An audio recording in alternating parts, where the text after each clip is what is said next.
But the Lord directed my heart instead to a passage from the book of Romans.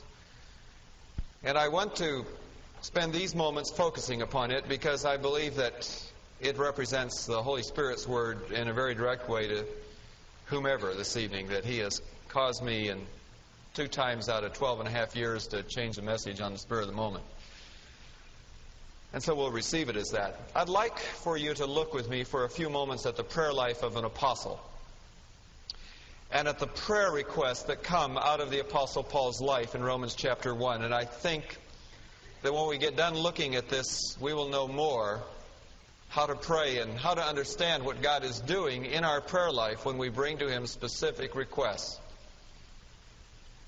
We do have the privilege of bringing to the Lord specific requests, don't we?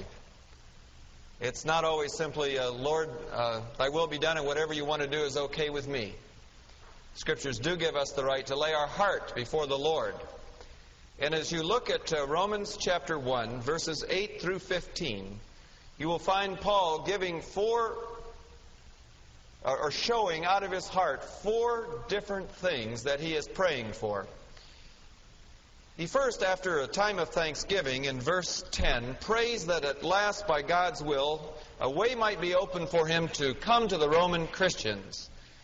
If you take a map of the Mediterranean world and realize where Paul is at the time of the writing of this letter, he is writing from the city of Corinth. It is the end of the 3rd missionary journey. It is the year approximately 58 A.D., Rome is to the west. He had never been there. He knows many believers have migrated there. Thus, in the 16th chapter of Romans, he gives a long list of greetings to the people that he knows. However, he had himself never met the Roman church.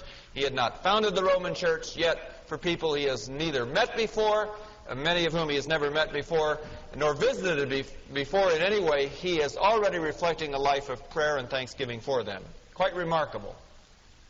And I know I pray for the people that I know. I fail much of the time, and I think most of the time, to pray for people I've never met.